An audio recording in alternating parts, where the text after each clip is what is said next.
We'll start with Namo Tassa. Namo Tassa Bhagavato Arahato Samma Sambuddhassa.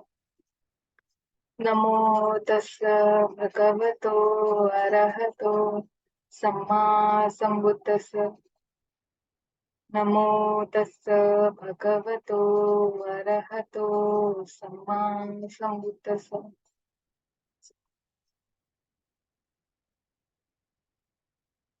Okay. Welcome everyone. And today I'm going to take this advice to Singala Sutta from Digha Nikaya, number 31. This is a sutta that is mostly referred as advice to lay disciples as well. This sutta goes into how we can take this practice in the way we behave with other people. It covers all the aspects. It's like Patimukha for lay people. It has so much of guidelines for how we need to behave with all the people, how we need to worship or how we need to treat the people. Okay, I'll start reading. It has so simple words, we can understand it easily. If there is an explanation required, I'll pause over there. You can ask any questions if you have. So I have heard, at one time, the Buddha was staying near Rajagaha in the bamboo grove, the squirrels' feeding ground. Now, at that time, the householder's son, Sigalaka, rose early and left Rajagaha. With his clothes and hair all wet, he raised his joint palms to revere the various quarters, east, south, west, north, below, and above. Then the Buddha trooped up in the morning and taking his bowl and robe, entered Rajagaha for alms. He saw Sigalaka worshipping the quarters and said to him, Householder's son, why are you worshipping the quarters in this way? Sir, on his deathbed, my father said to me, My dear, please revere the quarters. Honoring, respecting, and venerating my father's words, I rose early and left Rajagaha, and with my clothes and hair all wet, raised my joint palms to revere the various quarters, east, south, west, north, below, and above. So in the morning, Sigalaka was worshipping the quarters with all wet clothes and wet hair. Then the Buddha was going for alms round in the morning.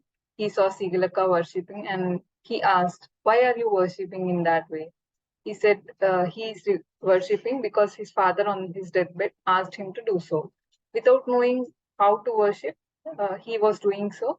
So here now the Buddha asks how Buddha advises how to actually worship the 6 directions.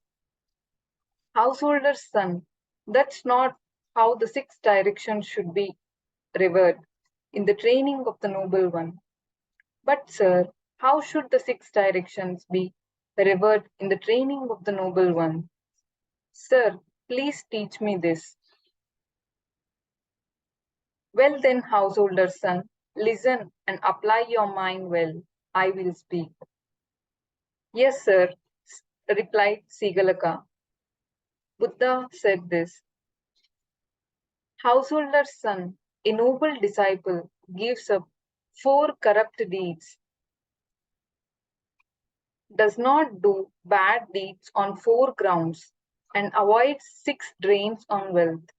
When they have left these 14 bad things behind, they have 6 directions covered. They are practicing to win in both worlds, and they proceed in this world and the next.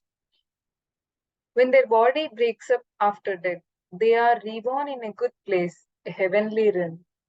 So here Buddha has said, if a noble disciple gives up 4 corrupt deeds and does not do bad deeds on 4 grounds and avoids 6 drains on wealth, then he is doing the right way of revering the 6 directions.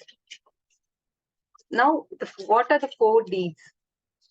The Buddha keeps on going further. What 4 corrupt deeds have they given up? Killing living creatures, stealing, sexual misconduct, and lying. These are the 4 corrupt deeds. These are the 4 corrupt deeds they have given up. That is what the Buddha said when the Holy One, the teacher, went on to say, killing, stealing, telling lies, and committing adultery. Astute person does not praise these things. So these are the first 4 precepts, and we should keep them precepts and we should not break them. Next is the four grounds they do not do bad deeds. On what 4 grounds do they not do bad deeds? One does bad deeds prejudiced by favoritism, hostility, stupidity, and cowardice.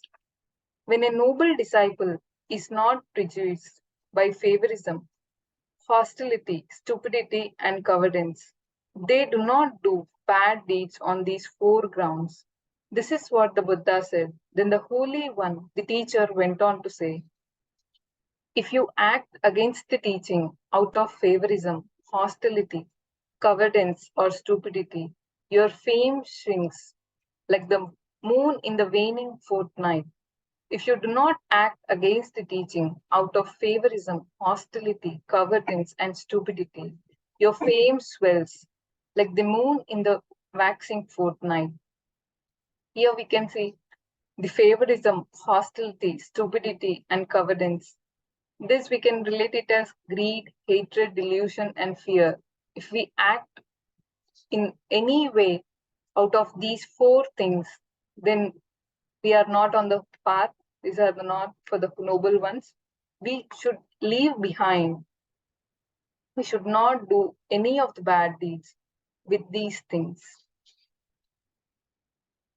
6 drains on wealth.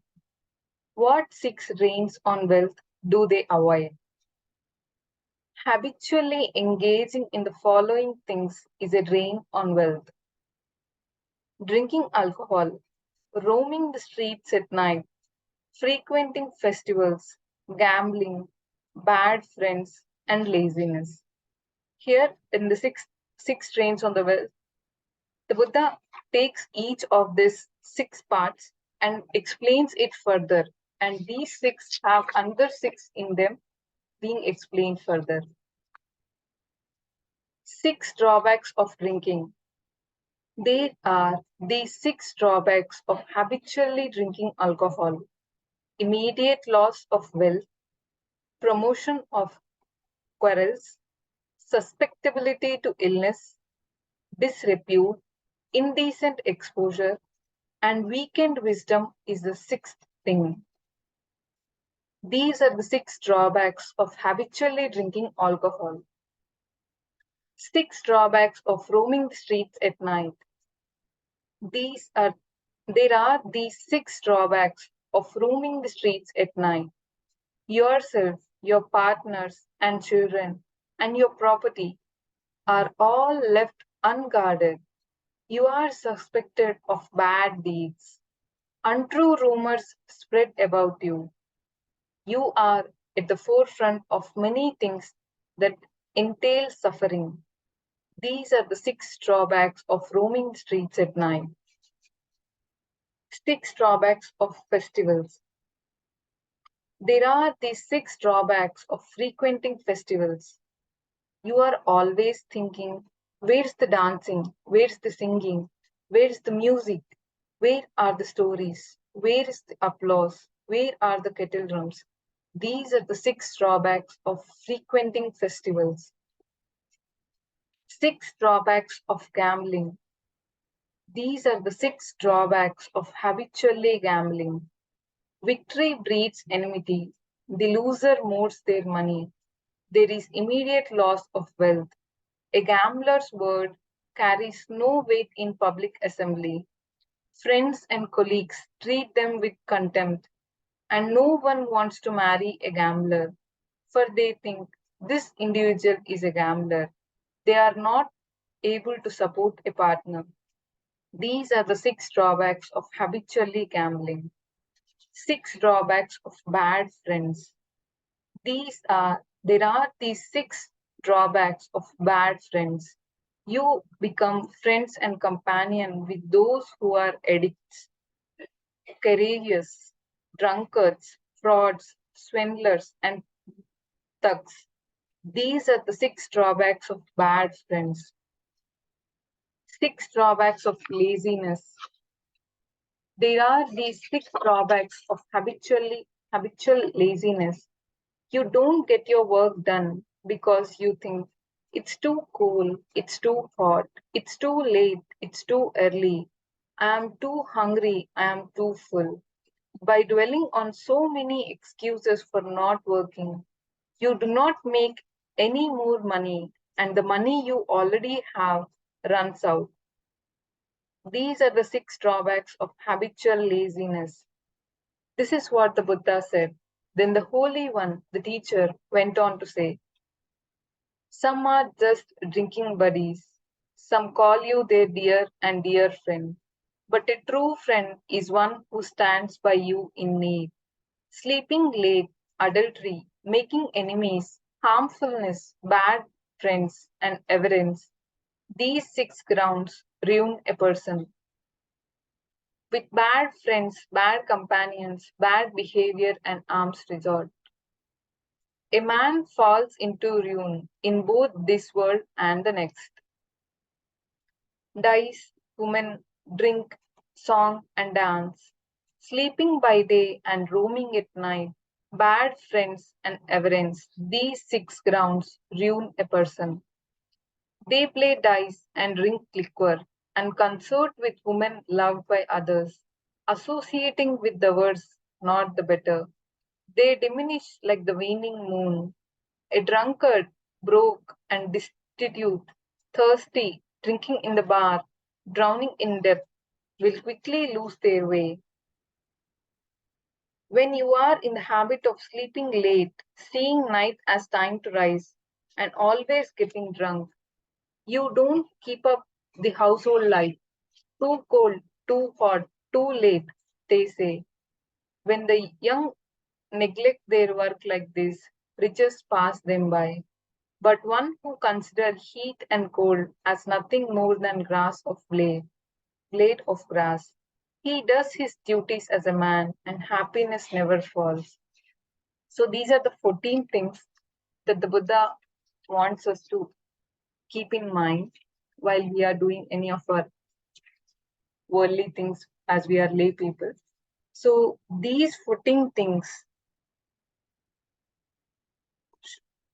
when we keep in mind and do things properly, then we are revering the 6 directions as the noble ones advised. So first 4 things were to keep the precepts, should not lie, should not take what is not given, should not commit misconduct, and should not speak any false speech. And then the 4 grounds on which we should not perform any bad deeds with lust, with hatred, with delusion, and with fear. We should not form anything against the teaching out of these 4 things. And there are 6 drains of wealth. These wealths are, what are the 6 drains of wealth is? Drinking alcohol, roaming the streets at night, frequenting festivals, gambling, bad friends, and laziness. And these 6 things have been clearly given individually, 6 with 6 other in depth they are given. We have read it. I'll not go in detail because it's all understandable with simple words.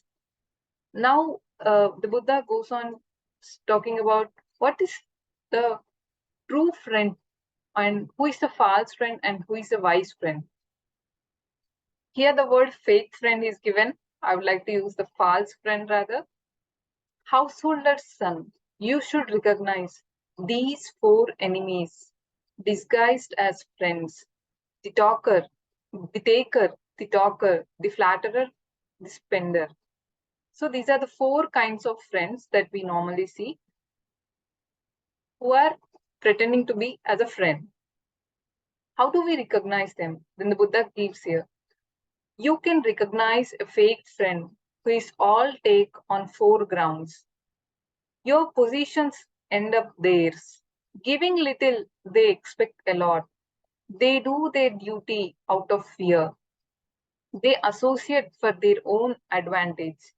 You can recognize a fake friend who is all take on these 4 grounds. So these are the 4 qualities of a fake friend who is all take, who just expect a lot and keeps taking things, maybe time, maybe money, maybe some materialistic things, maybe positions. And then you can recognize a fake friend who is all talk on 4 grounds. They are hospitable in the past, they are hospitable in the future. They are full of meaningless pleasantries. When something needs doing in the present, they point to their own misfortune.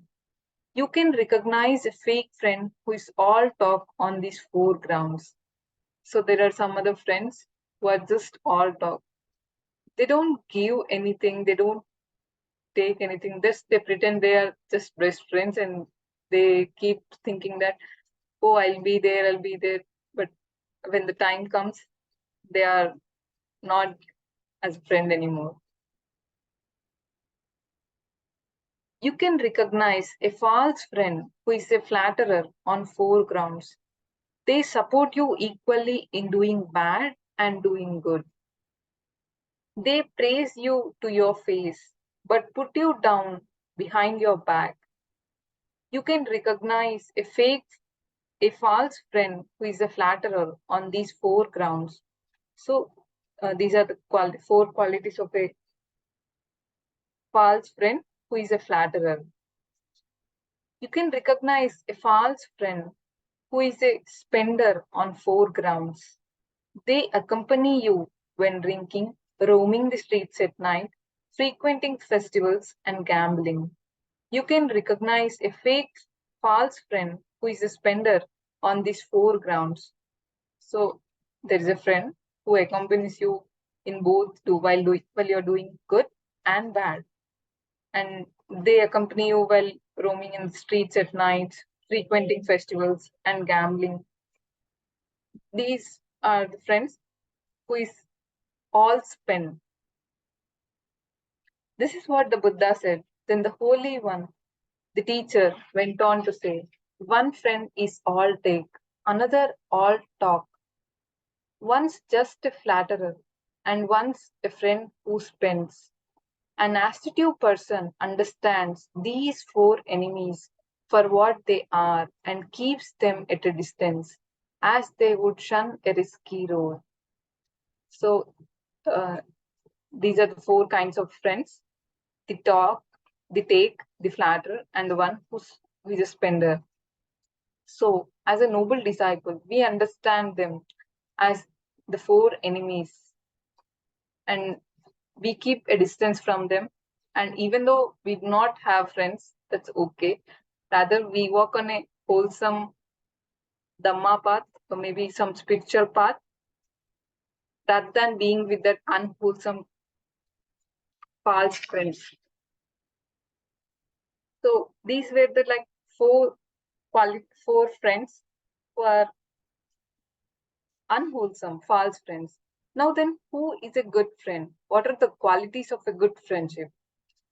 Good-hearted friends. Householder son, you should recognize these 4 good-hearted friends: the helper, the friend in good times and bad, the consoler, the concealer, the, the one who is compassionate. You can recognize a good-hearted friend who is a helper on 4 grounds. They guard you when you are negligent. They guard your property when you are negligent. They keep you safe in times of danger. When something needs doing, they provide you with twice the money you need. You can recognize good-hearted friend who is a helper on these four grounds. So, who is a good-hearted friend? What are these qualities? We can recognize them that they, when we are negligent, they guard us, they take care of our property, they guard our property. In times of danger, they try to keep us safe. If there is something needed, they provide us with whatever money we need, maybe sometimes double the amount of money. So these are the good-hearted friend who is a helper. And then the friend in good and bad times. You can recognize a good-hearted friend who is the same in good times and bad on four grounds. They tell you secrets. They keep your secrets. They do not abandon you in times of trouble.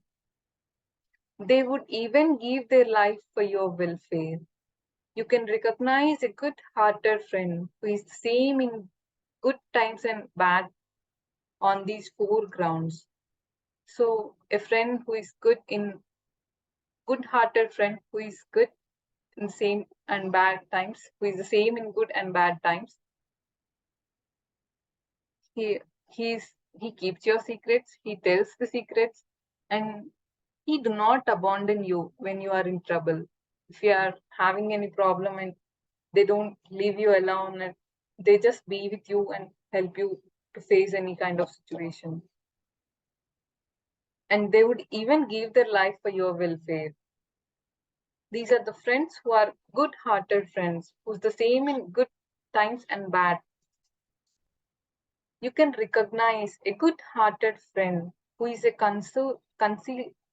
concealer on four grounds. They keep you from doing bad. They support you in doing good. They teach you what you do not know.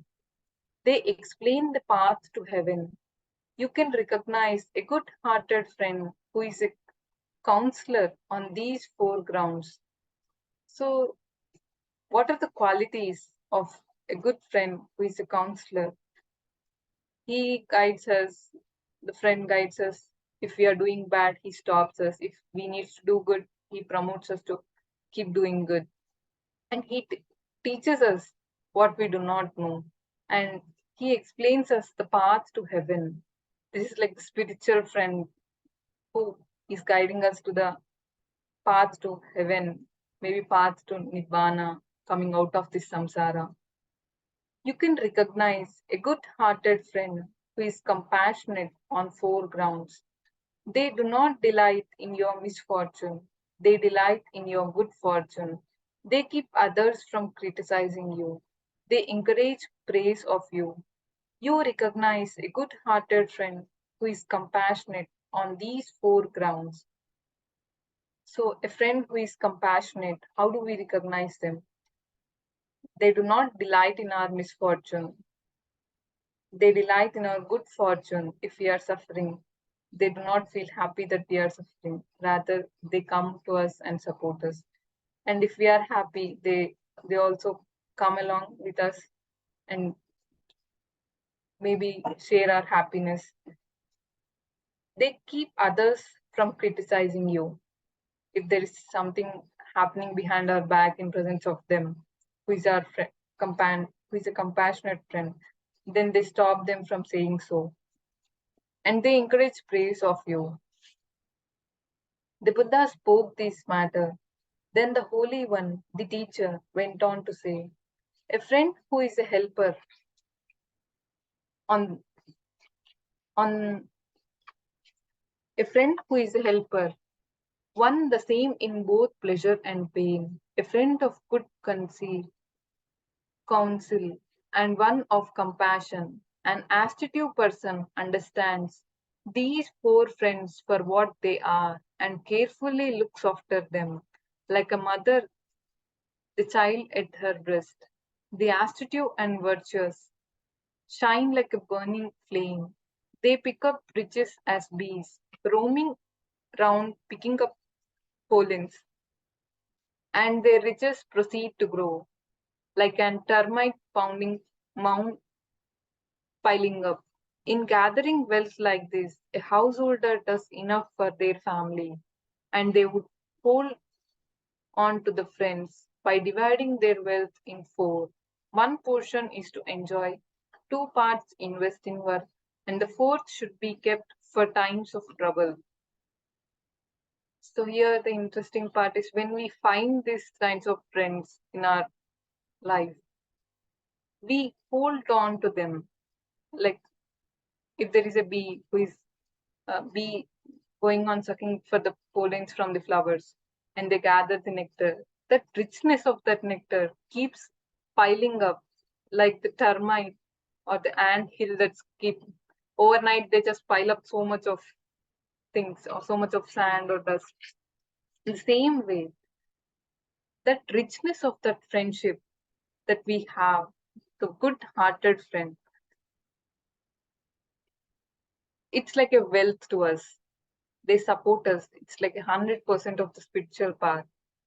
When we have these kinds of friendship in our life, then the householder does enough for this family. They hold on to the friends by dividing their wealth into four. One portion is to enjoy, two parts invest in work, and the fourth should be kept for times of trouble. This is like financial advice given to us by the Buddha. So now the Buddha goes on to Sigalaka and regarding six directions and how he has explained it and how six directions are being covered and how householder son does a noble disciple cover the six directions. These six directions should be recognized: parents as the east, teachers as the south, partners and children as the west, friends and colleagues as the north, bond servants and workers as beneath, and ascetics and Brahmins as above. And all these six directions, the Buddha explains it further how it is like mutual if a person is taking care of these six directions and how he is being supported by all these six directions. A child should serve their parent as the eastern quarter in five ways, thinking, I will support those who support me. I will do my duty for them.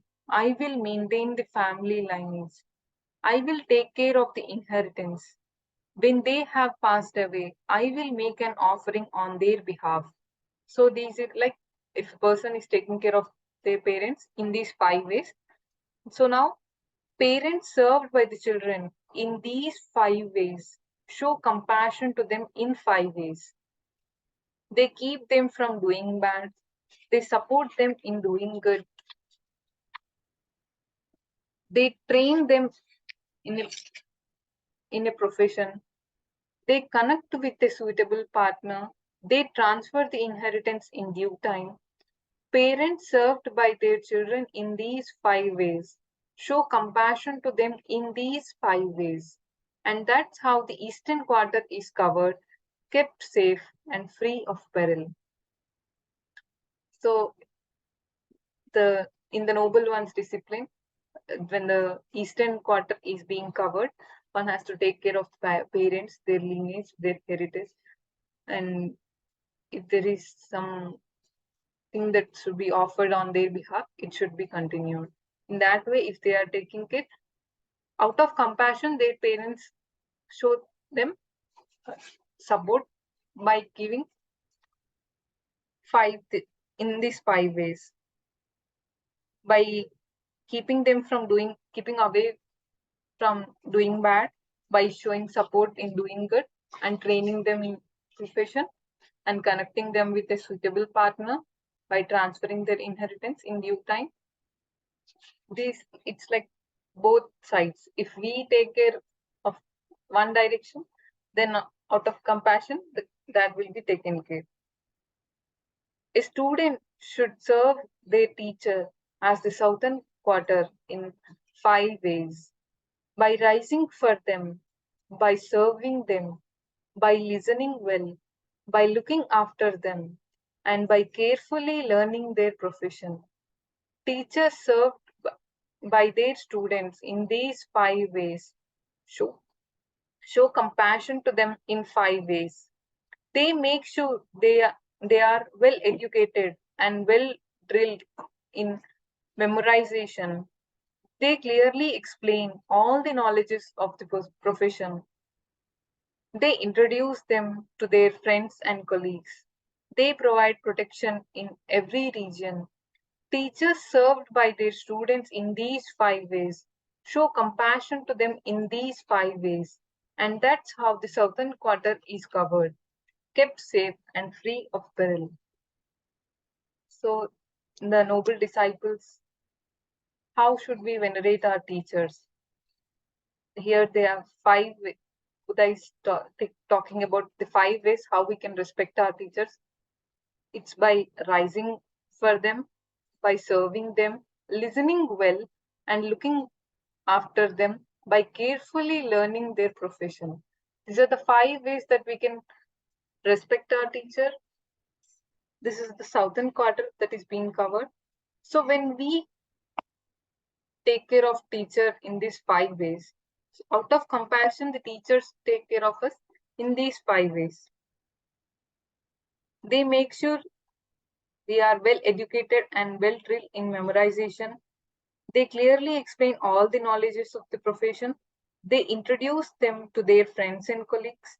They provide protection in every region. This is the southern quarter that's been covered. A husband should serve his wife as the western quarter in 5 ways: by treating her with honor, by not looking down on her, by not being unfaithful, by relinquishing authority to her, and by presenting her with adornments. A wife served by her husband in these 5 ways shows compassion to him in 5 ways. She is well organized in her work. She manages the domestic help. She is not unfaithful. She preserves his earning. She is deft and tireless in her duties. A wife served by her husband in these 5 ways shows compassion to him in these 5 ways. And that's how the western quarter is covered, kept safe and free of peril. So here, when we are revering the western quarter, it's taking care of wife and husband companionship. So a husband's duties are being given in 5 ways. And when the husband is taking care of his wife in these 5 ways, out of compassion, his wife will also take care of him in 5 ways. A gentleman should serve his friends and colleagues as the northern quarter in 5 ways: giving kindly words, taking care, equality, and not using tricky words. Friends and colleagues served by a gentleman in, in these 5 ways show compassion to him in 5 ways. They guard him when they are negligent. They guard his property when they are negligent. They keep him safe in times of danger. They do not abandon him in times of trouble. They honor his descendants. Friends and colleagues served by a gentleman in these 5 ways show compassion to him in these 5 ways. And that's how the northern quarter is covered, kept safe and free of peril.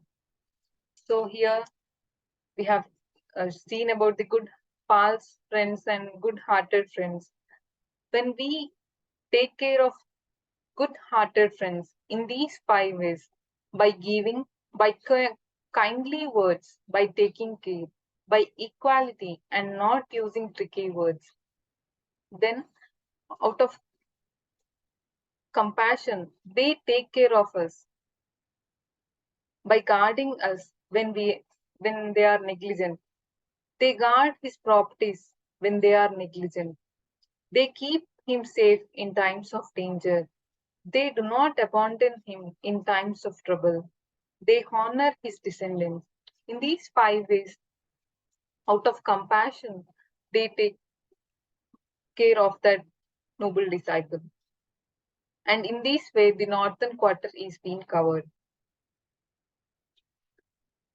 A master should serve their bond servants and workers as the lower quarter in 5 ways: by organizing work according to ability, by paying food and wages, by nursing them when sick, by sharing special treats, and and by giving time off work.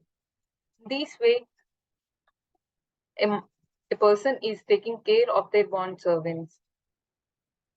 Bond servants and workers served by a master in these 5 ways show compassion to him in 5 ways. They get up first and go to bed last. They do not steal. They do their work well and they promote a good reputation. Bond servants and workers served by a master in these 5 ways show compassion to him in these 5 ways. And that's how the lower quarter is covered, kept safe, and free of peril. So when we take care of the bond servants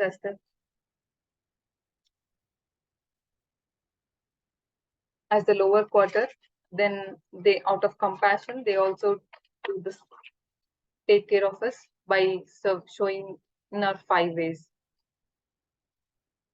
A gentleman should serve ascetics and Brahmins as the upper quarter in 5 ways: by loving deeds of body, speech, and mind, by not turning them away at the gate, and by providing them with material needs. Ascetics and Brahmins served by a gentleman in these 5 ways show compassion to him in 6 ways. They keep him from doing bad. They support him in doing good. They think of him with kindly thoughts. They teach him what he does not know. They clarify what he's already learned. They explain the path to heaven. Ascetics and Brahmins, served by a gentleman in these 5 ways, show compassion to him in these 6 ways. And that's how the upper quarter is covered, kept safe, and free of peril. We can see here there is slide scenes. All other cases, there is 5 ways that we can take care of them, and out of compassion, they support us in 5 ways. But here in the case of ascetics and Brahmins, we are taking care of them in 5 ways, and in return, there are 6 ways they are helping us. So there is increase in the number. So how do we revere or respect or honor the ascetics and Brahmins as the upper quarter? By loving deeds of body, speech, and mind, by not turning them away at the gate, by providing them with material needs. So these are the things, that's how we can respect and worship ascetics and Brahmins. So when we do these 5 things, they show us compassion in 6 ways. They keep him from doing bad. They support him in doing good. They think of him with kindly thoughts. They teach him what he does not know. They clarify what he's already learned. They explain the path to heaven. So in these 6 ways, the ascetics and Brahmins show us compassion. The Buddha spoke this matter. Then the Holy One, the teacher, went on to say, parents are the East, teachers the South, wives and children the West, friends and colleagues the North, servants and workers below, and ascetics and Brahmins above. By honoring these quarters, a householder does enough for his family. The ascetic and the virtuous, the gentle and the articulate, the humble and the kind, they are the kind who win glory. The diligent not lazy. They are not disturbed by troubles. Those consistent in conduct, the intelligent, they are the kind who win glory. The inclusive, the makers of friends, the bountiful, those rid of stinginess, those who let train and pursue, they are the kind who win glory. Giving and kindly words, taking care here, and treating equally in worldly conditions as benefits them in each case.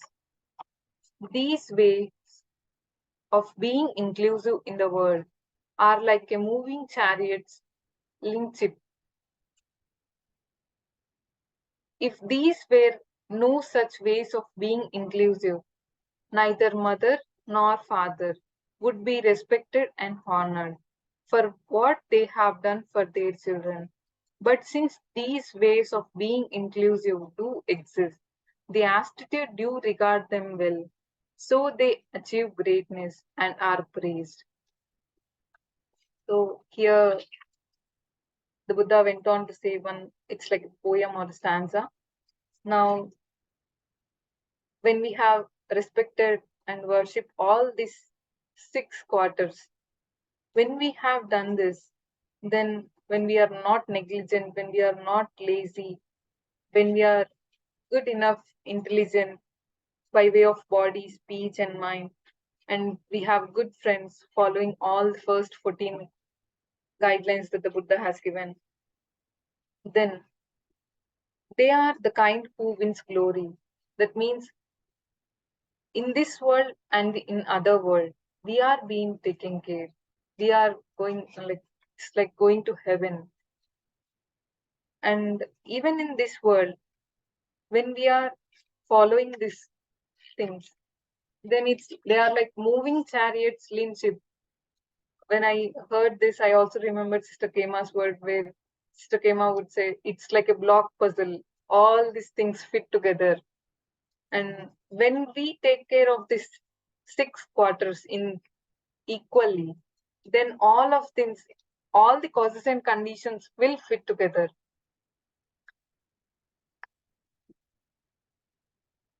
If there were no such ways of being inclusive, neither mother nor father would be respected and honored for what they have done for their children. But since this way of being inclusive do exist, the Institute do regard them well, so they achieve greatness and are praised. Here, Buddha has given this because Sigalaka was honoring and honoring the 6 quarters as the father was, as father has said, not knowing the right way to honor. Rather, he was doing what his father has said. He was following his words, but not knowing the exact thing how to honor.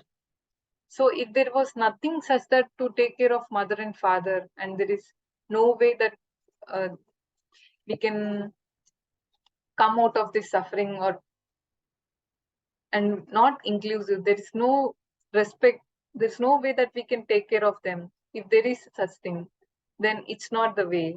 If there is mother and father, then we take care of them, then we respect them, honor them, take their words, do it exactly as the noble one's disciple, then they are praised. They achieve greatness. They are well respected in this life and in coming lives. When this was said, Sigalaka, the householder's son, said to the Buddha, "Excellent, sir, excellent," as if he were righting the overturned, or revealing the hidden, or pointing out the path to the lost, or lighting a lamp in the dark. So people with clear eyes can see what's there. The Buddha has made the teaching clear in many ways. I go for refuge to the Buddha, to the teaching, and to the mendicant Sangha.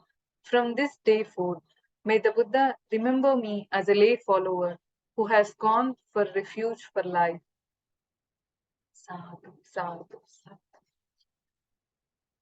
even though this sutta was given to Sigalaka so many years back, but this applies to us even in this time as well. That's the greatness of the Buddha's teaching. And there's always the sutta being in a flow. Buddha teaches exactly this is the step, you need to go to this. If not this, there is a solution to it. And it's so grateful. We are so grateful for the teachings being available to us.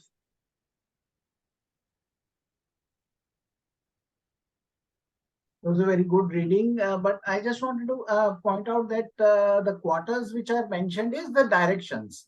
The east west, that was the normal kind of practice of Brahmins. Now you will find that they kind of do the service to the rising sun when in the morning. So at that time maybe they were doing in the direction, or now also they were doing, I'm not sure, but this is basically describing the 6 directions. And the Buddha is giving a kind of alternate point of view of that same practice. So it's a very good reading. So if there are any questions, I think we should ask the questions now. And do you want to add something about the sutta? Well, thank you, Sindhu, and hello, Bhante. The Singala Sutta is a wonderful sutta because it's one that gives us such guidance for lay life, and often in the suttas we're seeing the Buddha addressing the monastics, and we're, as lay people, we're often trying to observe what we can do from that monastic teaching that we can bring into our own lives. But in the Sigala Sutta, I think we're given some really strong guidance around how that we can embrace the teaching of the Buddha and integrate it into the household life. So Sindhu, thank you for a good, wonderful choice. And I think there's a lot there just to reflect on around every aspect of our lives.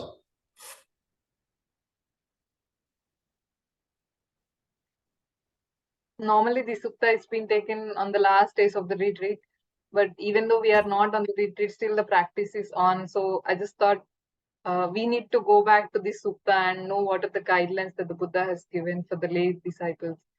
So I took this sutta. Anybody else have any question regarding the practice, regarding the sutta?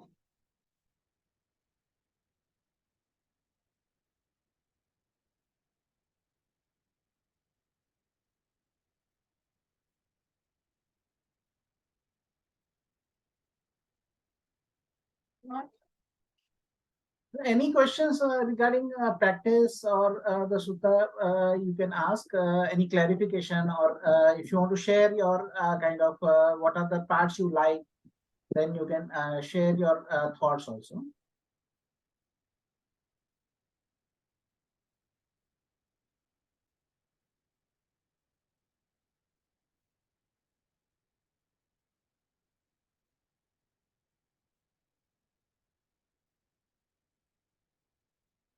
Any reflection for this week or any insight that you had this week can also be shared. Or else I will share one insight. I just had these 3 words coming into mind every now and then for the past like 1 month. It's like difficult is human birth, rare is human birth, and blessed is also human birth. These were like words coming up into my mind. It's the same human birth. We can choose whatever way we want to live our life. It's difficult, it's rare, and it's also the only place we are blessed with the teachings as well to practice. I just wanted to share this.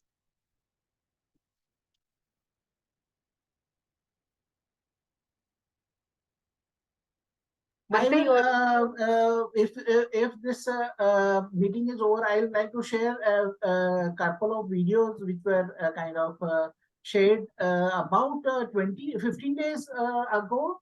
where Sister Kim had kind of was in a better condition. So I'll share it with the group if you want, or I can share it now also. I'm just looking for those videos. And I had shared with a few of our this thing group.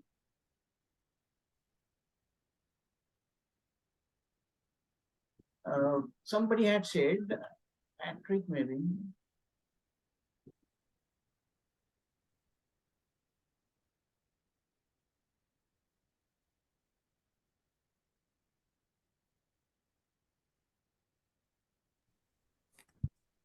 Whilst you're doing that, Bante, perhaps I could just add something in around the Singala Sutta. Okay.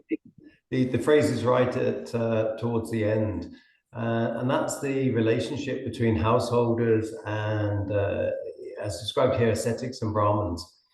And I think it really brings out the sort of codependency and the interdependency between householders and monastics and those who have dedicated themselves to teaching the practice and preserving the practice.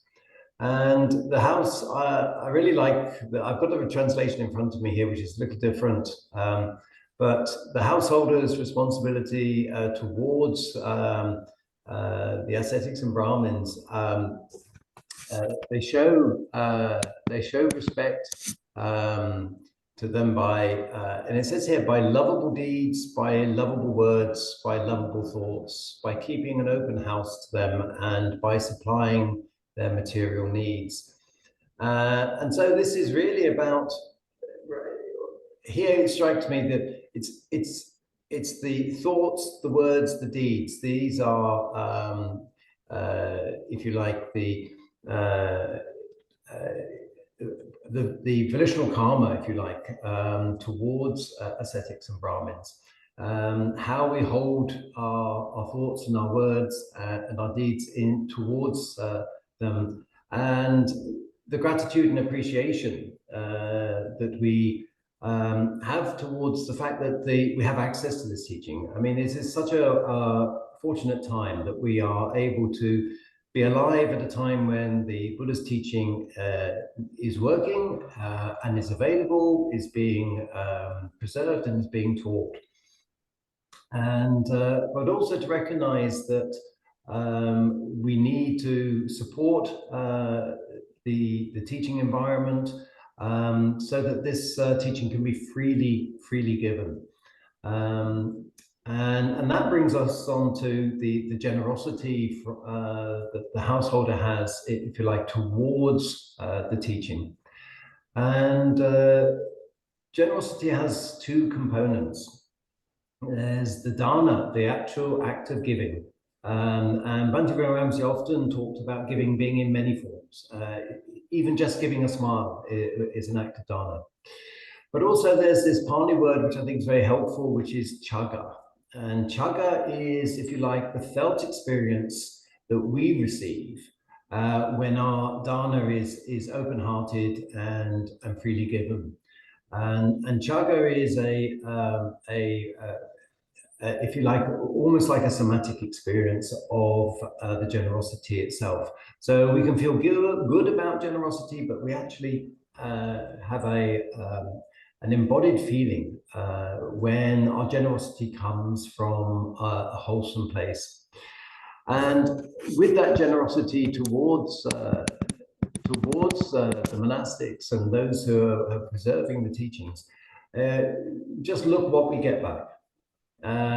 We get back a teaching which encourages us to refrain from evil, to keep our practice wholesome, to keep the way we engage with the world wholesome. But not only that, but it encourages us to move in the direction of what is good.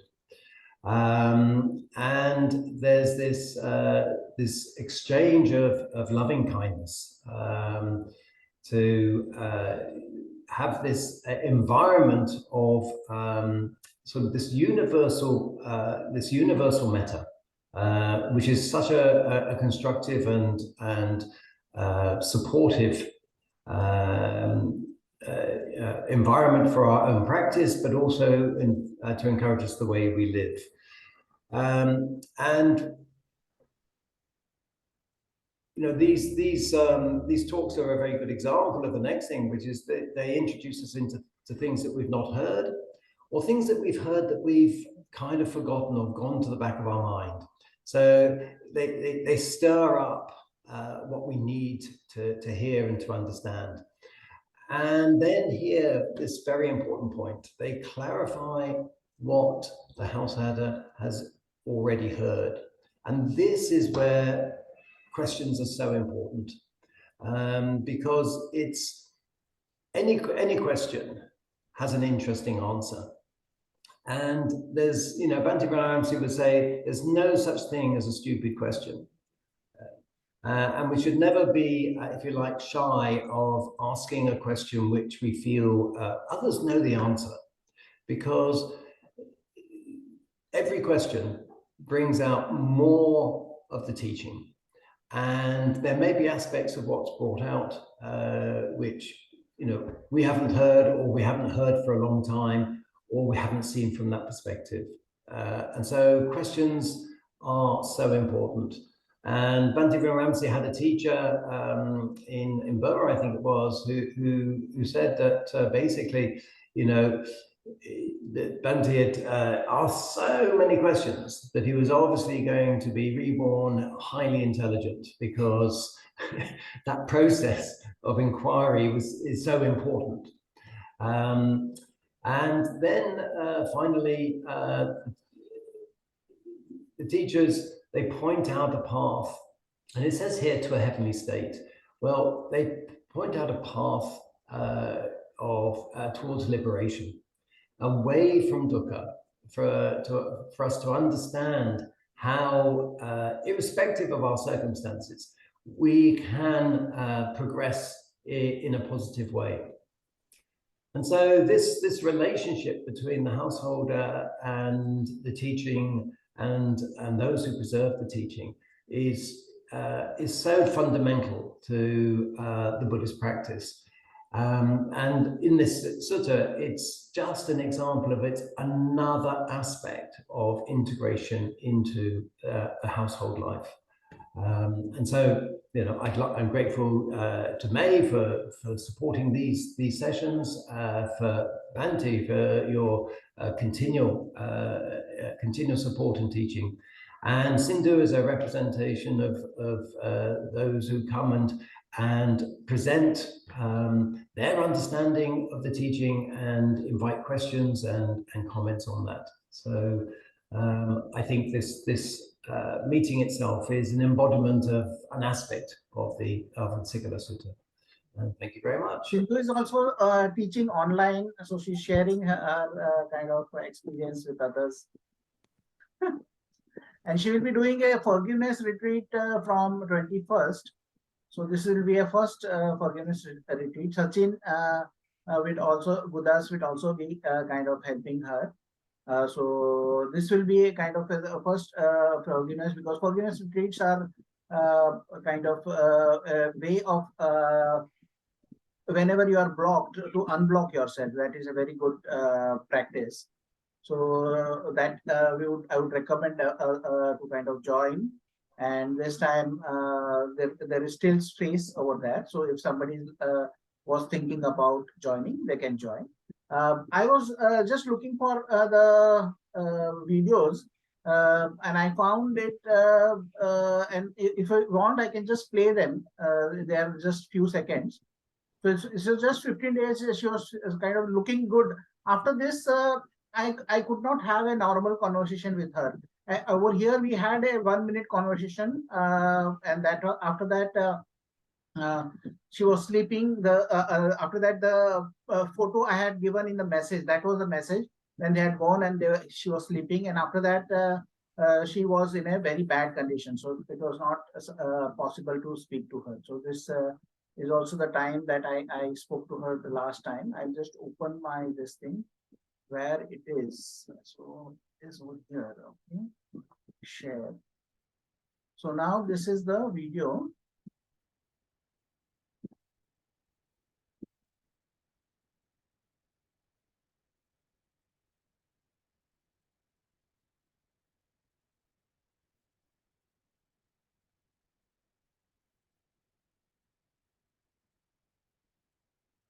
And then she is also been read to.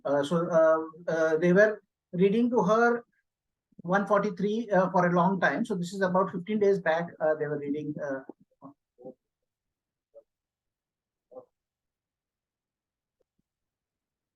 And Pierre said that she kind of pointed out certain times that certain error if they were doing in reading, she would point out the error. She, oh, I think you have used the wrong word. So even she was sharp at that time, and this is her herself reading the sutta.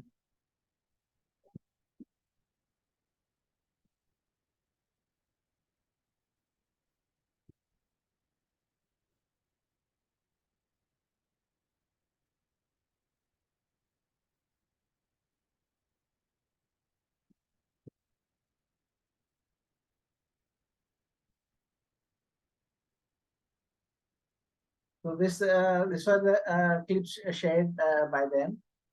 Even when she was very kind of weak, she still wanted to have that Majjhima Nikaya besides her and read sometimes.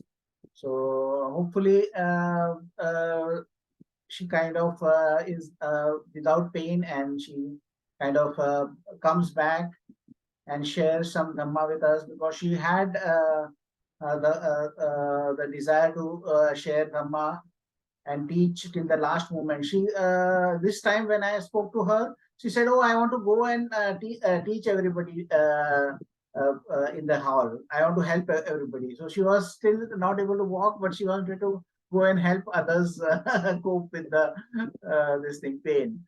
So let her kind of be painless, and hopefully she comes back and teaches us Dhamma. So if there are no more questions, then we can share the merits then.